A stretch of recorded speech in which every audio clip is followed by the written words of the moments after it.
So this video, I'm going to drop a little firearm knowledge on you. Now, this could be really useful if you're going to create sci-fi weapons and designs. I get a lot of questions on how you would go about designing your own firearms, but before you even get into that, you would want to do a little bit of research into firearms in general and understand how these things operate, depending on which one you're making, especially. So you might want to look into pistols if you're making a pistol, but if you're doing carbines or artillery pieces, look into those things as well. I'm going to go over kind of a bunch of just general information in this, but definitely want to look into it. And then as you get into designing your own, you might start with 2D, just doing some sketches, or you might start with some 3D as well. But that's not what this video is about just yet. We'll do that in another video. As for firearms in general, though, it's important to understand some of their basic ideas here as it relates to the design, especially. So let's just go ahead and get into it with the pistol. And so a pistol is a pistol is a pistol. The primary forms here don't actually change all that much. What does change is, well, the silhouette changes a little bit, but also the secondary and tertiary details change a little bit as well. And so the materials, the colors, things like that. So what makes these things look unique from one another is just these little minor differences. And believe it or not, a lot of these little features on these things are actually functional. They're not always just there for cosmetic purposes.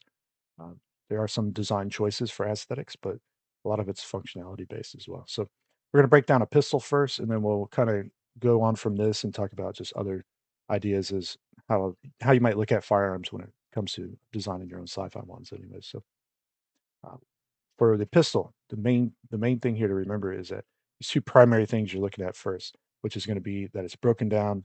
You have a slide and you have a frame. Okay, so the top section is a slide, bottom's a frame. And that's so that the action can go back and forth and you can load and unload and discharge rounds, et cetera, appropriately, right? So when we look at this further, though, all these things have little purposes to them. So a lot of these like little nuts and bolts and screws and stuff. These things are going to be holding it together or holding internal components in place as well. So just keep that in mind. On the flip side of that, this little button here is could be a takedown lever. So so you can actually remove the slide at the top here that's broken at this little seam, right, going all the way across. So you could take it apart and clean it and do things like that if you needed to. Yeah. Safety selector switch, fire, not fire or safe, basically. Pretty easy one there. A slide lock, so the slide can lock in the rear position. This will release it so that it slides back forward, basically. There's the trigger guard.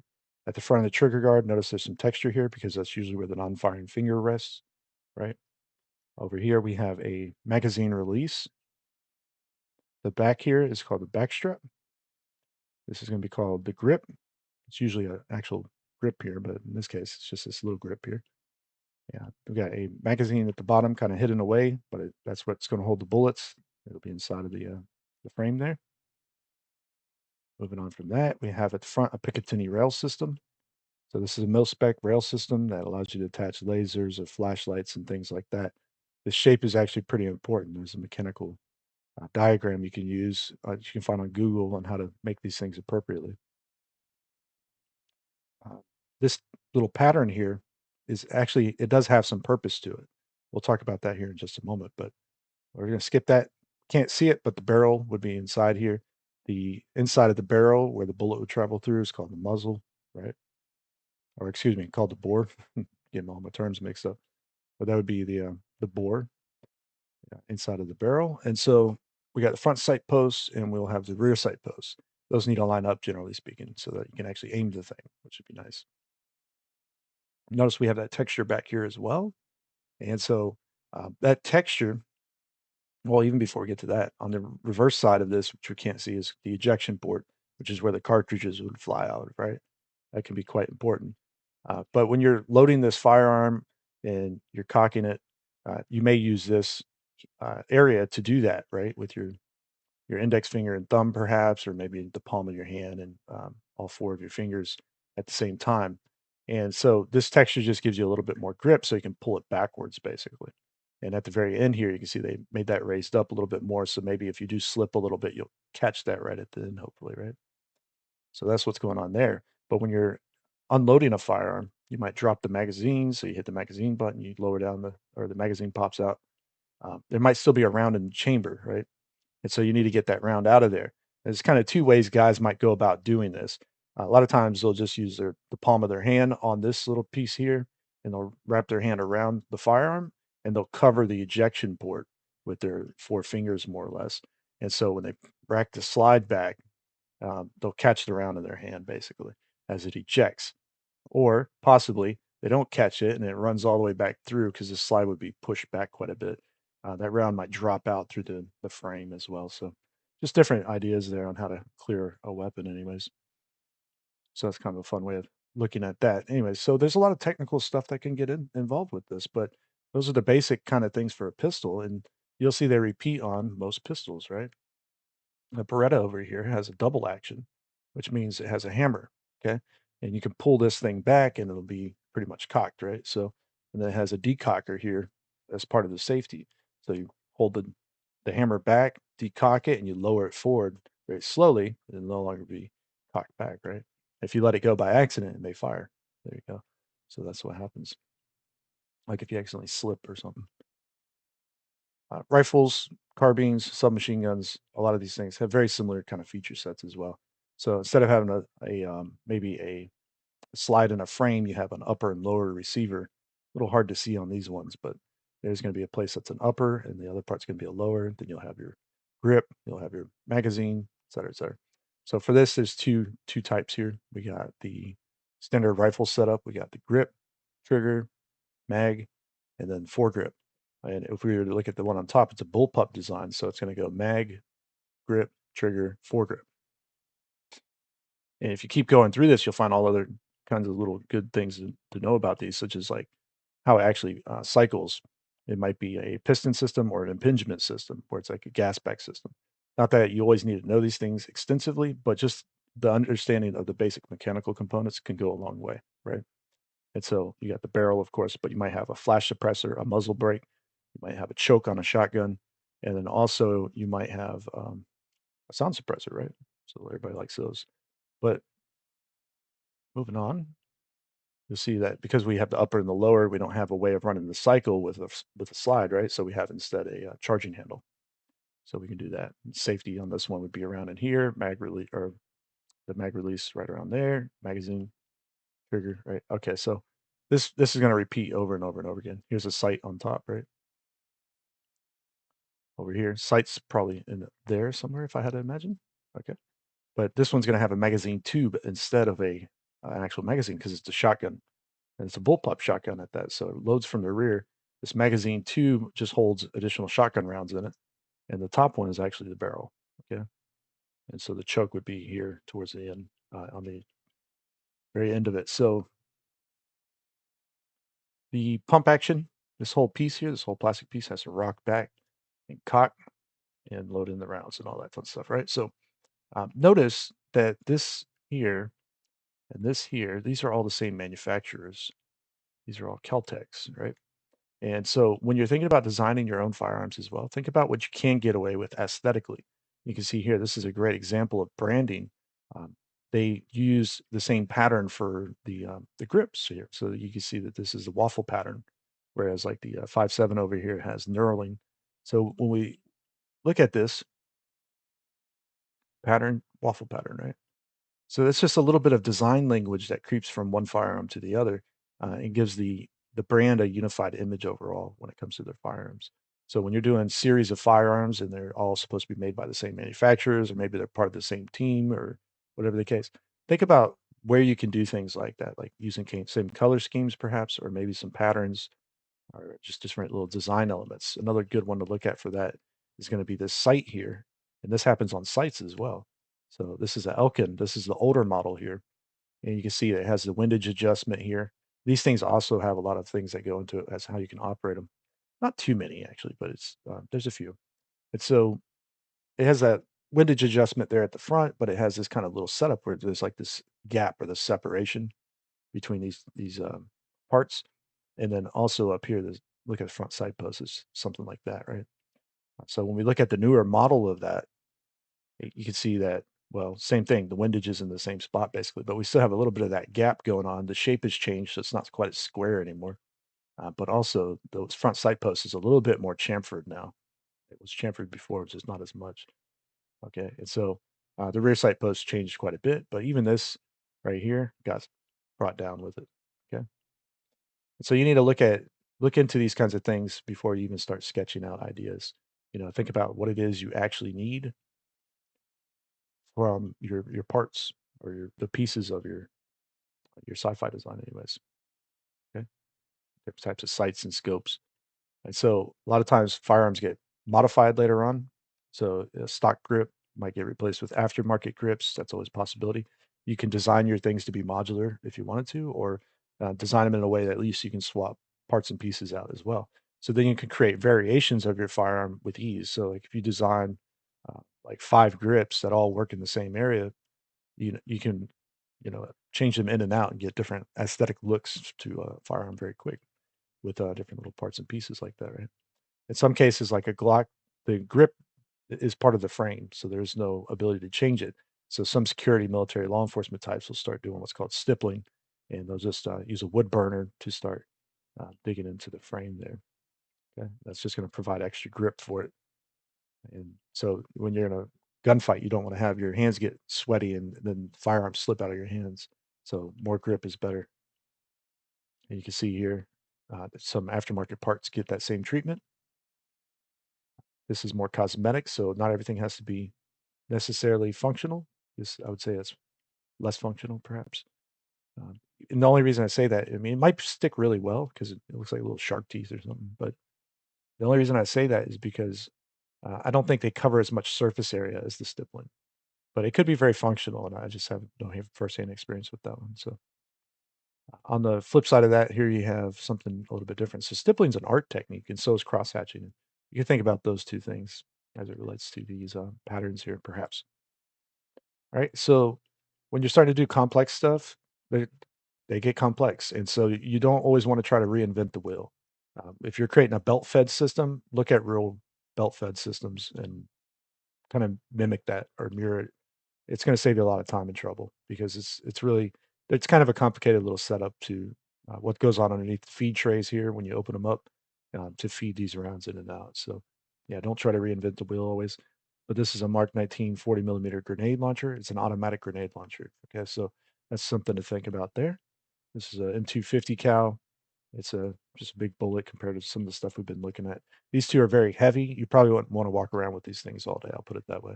It's not it doesn't make sense anyway. So 240 Bravo, on the other hand, you can walk around with no problem, but the ammo starts to weigh down the the operator of it, so they're going to usually have an assistant gunner of sorts. But think about how things might fall apart as well, and who might be using it. So in the case of the 240 Bravo here, this thing rocks back and forth quite a bit. These things are known to just fall off at some point. These heat shields, so they're heat guards. You'll see a lot of times they don't exist in real world application because they've been lost somewhere. Right? Artillery pieces, very complex pieces, start with blockouts on things like this. You want to line everything up first. You want to get the cannon in line. You want to get the trailer in line, the wheels in line with the trailer. You want to make sure this thing can be rocked up and pivot and rotate and do all the fun stuff it needs to do before you even start detailing it because you need to get it just right. So that base is essential, basically. But then you can go through it piece by piece and do like the site, do maybe the computer system, and move on from there. Another fun one to look into is a mortar system. So if you want to just take a look at this and use it as inspiration for your own sci-fi designs, they're pretty complex little pieces, even though they seem simple enough. Like the bipod here, for example, it has an elevation knob where you can go up and down. Across level here, you have a traversing knob so it can move left and right. And this is kind of tilts it left and right, right? And the sight itself, this thing spins 360 degrees. It can go up and down uh, with the elevation. And so, yeah, there's a lot of stuff that goes into this. And even more of a fun fact is that the sight itself has these little um, tubes on it or these little vials. You can think of these as like bubble levels from your hardware store on like you know what I'm talking about?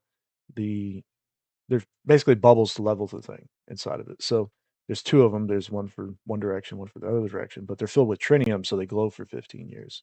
And as a result of that, there's these little metal covers you gotta spin over the top of it in order to cover, um, the tube up that's glass, so that way you don't accidentally break it and drop radioactive material anywhere. So tritium's a low grade radioactive material, so that's just something fun to think about. Also, at the base of this thing, this is more or less a ball joint of sorts.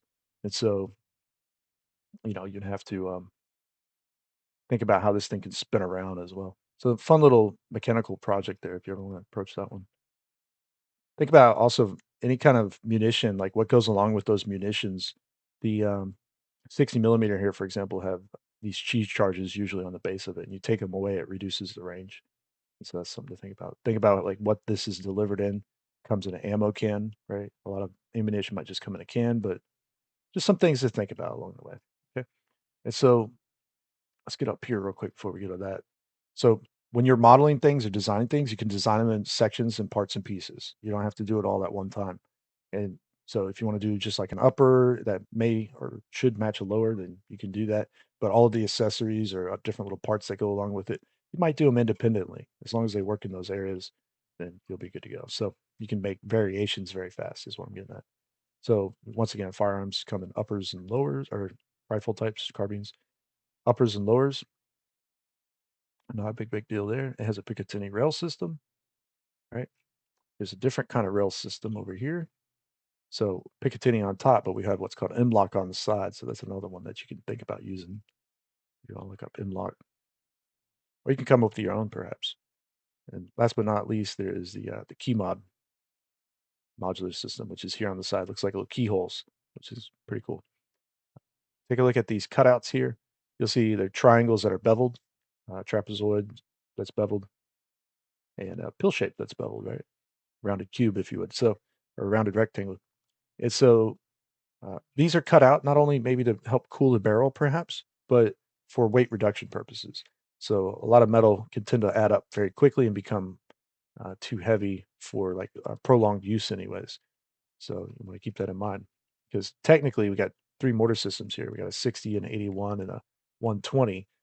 You're more than likely going to have to use or throw the 120 in the back of a vehicle, whereas the 60 you can actually walk around with this one. Not too big of a deal for that. But the 81, on the other hand, you probably could walk with it for a while, but it's going to start to weigh down after a little bit because it's just a little bit heavier, and I'm talking about just the cannons and or a part as well. You wouldn't carry this whole system at one time. You would carry just one individual piece, and someone else would carry the other individual piece. So you would have like the cannon, the base plate, and the bipod, right? That's your main components there. Whereas in a combat situation, um, the whole platoon might carry rounds for it, right? It's not just going to be like an assistant gunner carrying mortar rounds. It might be a whole platoon carrying mortar rounds. So just keep that in mind. That's like 30 guys roughly, if you don't know what a platoon is. So, all right, moving on from that, sci-fi weapons. They don't always have to be based off real world weapons. All right, they can take on the form of mechanical shapes and parts and components, and as long as you can make them believable, then it still technically works. All right. You can see here, this has no bearing for the most part to real world firearms other than the form and a trigger.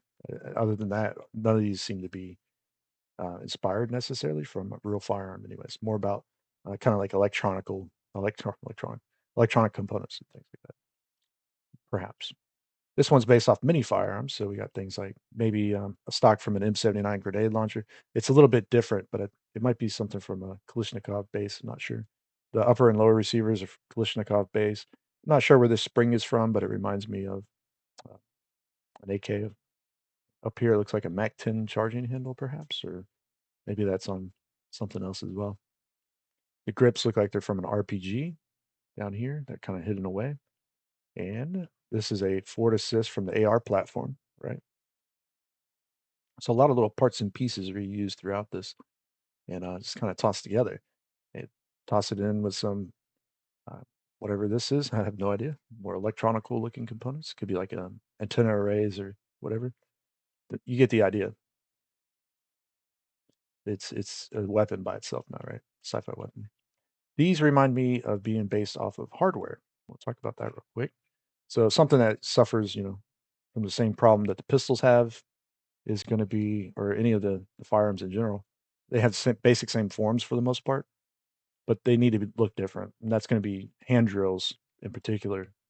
They're trying to catch the buyer's attention, so they all have slightly different looks to them, but it's really minute kind of details going on in the within the silhouette for the most part, right? So just keep that in mind. These things have the same problems. Colors and materials help break it up quite a bit. But staple guns are another source of inspiration for a lot of sci-fi artists, right? So these little layouts here, you'll see that being tapered back in that manner or tilted back. You'll see that happens quite a bit in these kind of areas here. And so that just reminds me of the staple gun on a lot of these things. Staple or nail guns. Am I saying staple gun? Hold on. Nail guns. Sorry. Um, but yeah, you could use a staple gun for inspiration as well. You want to use water guns, Nerf guns, whatever. You could use anything you really want. Any shape can become a firearm if you're clever enough, right? So you can mix sci-fi with real world stuff as well. So that's an ACOG as a site, and you can see up here you have the real ACOG. So same deal, right? Like you can mix and mingle things if needed. This one here follows the form of a shotgun without a buttstock to it. So it's like the pistol grip shotgun. I think that's what they use, but for the most part, that's what it looks like. And so that's a clever use of a silhouette to come up with the main idea and then modifying it basically to come out with something that looks a lot more sci-fi anyways. Stop clicking that. That'd be great. All right, let's move on. Not sure exactly what their inspiration was for most of these shapes. Just general kind of shape design language drawing, I guess, but it's pretty clever because I can't recognize this with too many firearms out there. The sights you can see are spun off of real sights, but the layouts could be something along the lines of like an HK or something like that. But other than that, it's pretty good. I like it. This could be based off of any number of things. There's an anime that has a firearm that like this. I don't watch anime a whole lot, but I know it exists. I keep hearing about it every now and then, and I forget about it. So it's kind of one of those things. But it could be based off like RoboCop's gun or maybe the USP, the match USPs that were put in Tomb Raider with Angelina Jolie back in the day. So it's kind of the idea that you can borrow sci-fi design ideas from other sci-fi designs, right? And so that could possibly happen. What happened with this one, though, I couldn't tell you for sure whether this was 100% original or not, but it just reminds me of those different types of movies or games and things, so movies in this case. This is just retheming. So you can retheme a firearm very quickly, just adding more stuff to it or changing things around a little bit. So it's a fun one to look at. It's a Glock frame, obviously, Glock upper that's been just kind of modified a bit. So a lot of times you'll just end up be retheming firearms, or that's what you'll start to think of it as anyways, just retheming for the most part. So you can see here, this is based off a taser, a little bit of a different shapes there though, right? So but it's common, like similar type of setup there anyway. So P90 base, right? This one's kind of fun. It's actually it's a paint over and a photo bash. It's a photo bash and a paint over. So it's it's a good little design, but just to give you an idea on how you can run with things and take something that already exists and really turn it into something that just looks awesome, but it's still, you know what I'm saying? It's still a based off of a real weapon. So it does look very sci-fi now. So that's what that is. And anyways, that's all this video was really about. Just going through these different things, you know, real world coil guns. These coil guns are not necessarily the most useful, but something you could use to draw inspiration from, or rail guns, real world rail guns as well, missile launchers, just all kinds of stuff you can look at and break down, cannons and artillery and rocket launchers, and you know, go to town, do some research first, start sketching and drawing out ideas of these things. Like you don't have to necessarily draw like the whole upper here, perhaps, but start thinking about like the things you like in this and start drawing those. Like use them as like a little guide or a tool bag, if you would, of just different features you like about firearms that you might want to incorporate into your own designs at some point. Because you can like basically cherry pick little details all over the place, and then you can modify those details even. And then when you start playing with the big primary form or big primary shape, secondary shapes, you start using those details to fill in the gaps. It'll be really believable rather quickly. And so we'll have to do that in another video though for now, I just wanted to go over some basic ideas of what you're looking for when you're looking at firearms, at least. A lot of little details that you just got to pay attention to. Something like the mortar tubes, once again. They have these little fins on it, right? And so, or it's like a giant screw thread. It's no different than your computer, like the heat sink on your computer, what the fan's attached to, right? Um, that's just for cooling purposes. These things get hot and they need to radiate heat out of them, so they have cooling fins. Okay, so little things like that come into play. Also, other little things like this. I don't know exactly what this is used for here, but they might have to maybe. I'm guessing this is to clean the bore. So like they put a brush on it possibly and run it from the top and pull it all the way back through to the bottom to clean out all the carbon or whatever. And there you go. So that's a giant. Trying to think like it's like a barrel snake or whatever, right? So you get the idea. All kinds of things could go into these different weapon systems. So do look into them, research them first, and then start thinking about how you can use those things in your sci-fi designs after. And that's going to help you out a lot. All right. So, anyways, I'll check you out in the next video. Hope you enjoyed this one. Take care. All right.